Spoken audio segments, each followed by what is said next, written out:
Good evening friends. आज है 19 मई और बजाज फिनसर्व ने अपने रिजल्ट्स डिक्लेयर कर दिए हैं। आइए हम डिस्कस करते हैं ये रिजल्ट्स आए कैसे हैं। देखिए, अगर आपने अभी तक मेरे चैनल को सब्सक्राइब नहीं किया है तो आप मेरे चैनल को सब्सक्राइब कर लें। एक बेल आइकन आएगा, इसे प्रेस कर दें ताकि मैं जब भी कोई न्यूज़ डालूँ वो सबसे पहले आपके पास पहुँचे।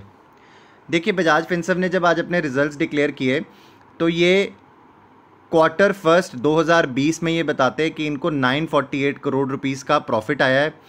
और ये बताते हैं कि जो इनके फाइनेंशियल ईयर 20 में जो टोटल प्रॉफिट रहा है कंसोलिडेट वो 5234 करोड़ रहा है, जो कि 32% इंक्रीज़ किया है फाइनेंशियल ईयर 19 के मुकाबले।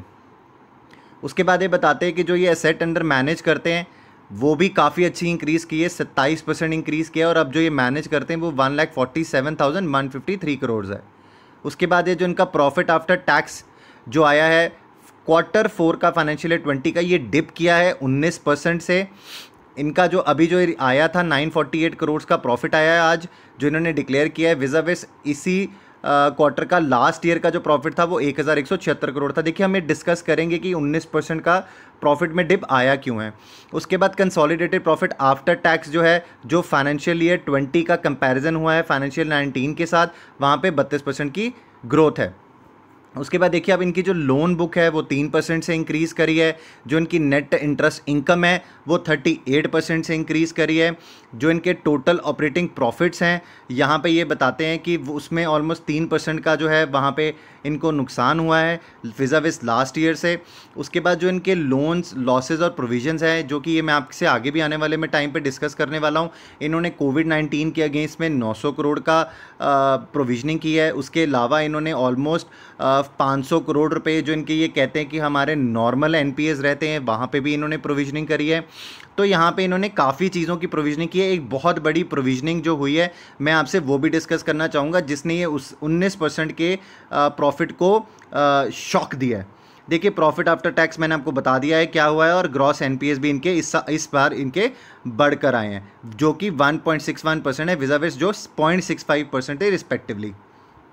देखिए, यहाँ पे जो रेवेन्यू का आइटम है जहाँ पे मैंने आपको बताया था, वहाँ पे इनका जो ग्रोथ आया है वो काफ़ी सिग्निफिकेंटली अच्छा है। देखिए, इस बार का जो रेवेन्यू का इंटरेस्ट इनकम थी वो 6,302 करोड़ थी, विज़ाविस जो इनका 31/3/2019 में थी वो 4,656 करोड़ थी। तो वहाँ से ये काफ़ी अच्छा जंप है।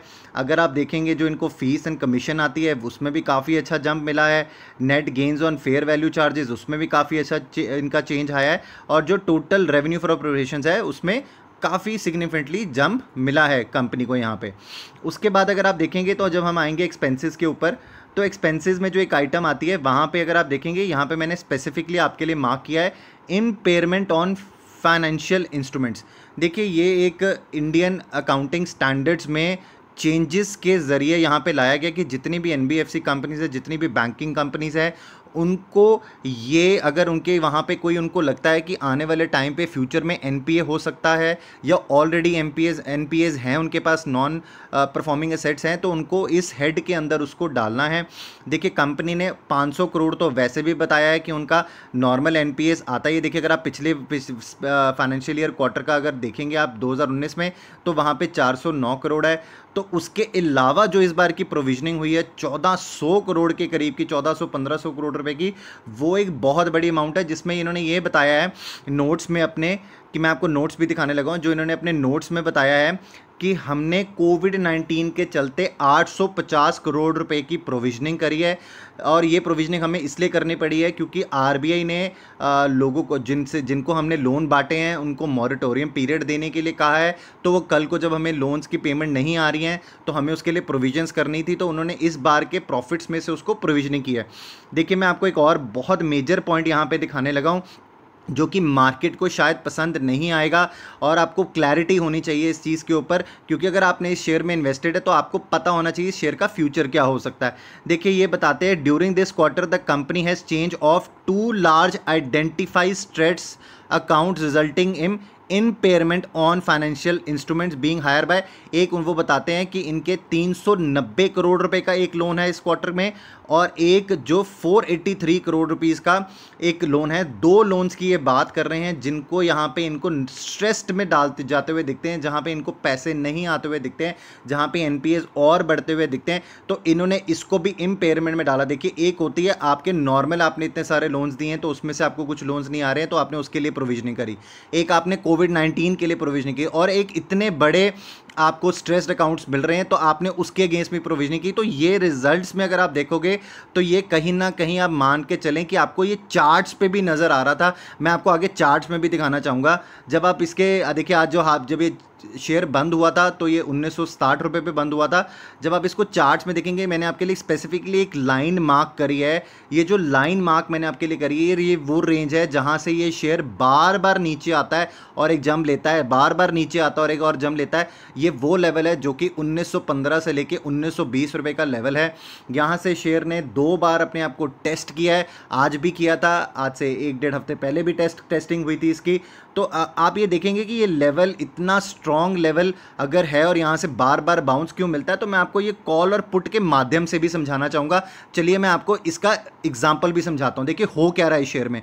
अगर आप देखेंगे कि जो पुट का यहाँ पे बजाज फिनसर्व की कॉल और पुट ऑप्शन में अगर आप पुट देखेंगे 1900 रुपये की, जहाँ से ये शेयर वापस बहुत तेज़ी से बाउंस बैक करता है, वहाँ पे अगर आप देखेंगे आज में 3,21,000 नए कॉन्ट्रैक्ट्स पुट राइट किए गए और टोटल जो है वो 7,72,000 कॉन्ट्रैक्ट्स जो हैं वो ओपन यहाँ पे खड़े हैं पुट में।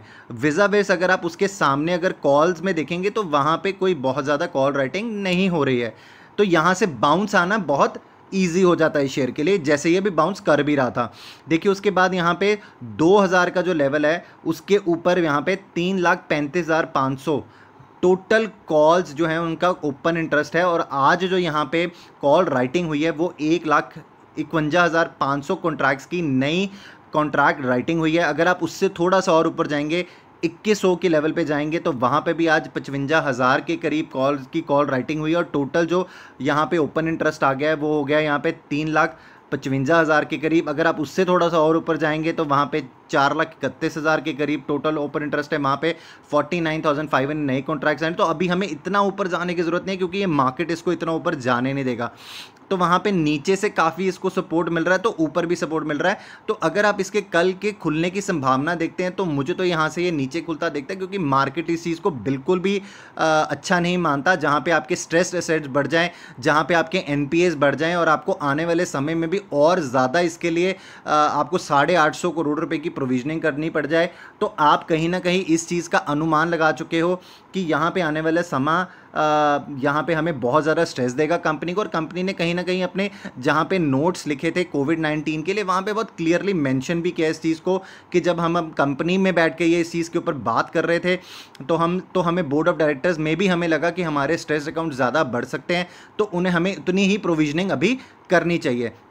तो देखिए, अगर आप इस शेयर में बने हुए हैं तो अभी आपको इस शेयर को इसमें रहना चाहिए नहीं रहना चाहिए, आप ये रिजल्ट्स को देख के कमेंट्री को सुन के आपको डिसाइड करना चाहिए। अगर आप इसमें नए निवेशक बनना चाहते हैं तो मुझे लगता है आपको वेट करनी चाहिए, लेट द मार्केट डिसाइड। आपको मार्केट के साथ चलना चाहिए और मार्केट अपना पहरावा कल आपको सुबह खुलते सार देगा। या तो ये शेयर नीचे जाएगा या तो ये शेयर ऊपर जाएगा, पर कहीं ना कहीं तो कल ये जाएगा। अगर आपको मेरी ये बात पसंद आई हो तो आप मेरा लाइक का बटन ये इस ना दबाना भूलिएगा। अगर आपने अभी तक मेरे चैनल को सब्सक्राइब नहीं किया तो चैनल को सब्सक्राइब करना ना भूलिएगा, बेल आइकन ज़रूर प्रेस कर दे। कमेंट बॉक्स में ज़रूर बताएं आपको आज का ये रिजल्ट्स का सेशन कैसा लगा। आपके कमेंट्स मुझे मोटिवेट करते हैं, तो प्लीज़ कमेंट बॉक्स में लिखिएगा ज़रूर। Thank you so very much.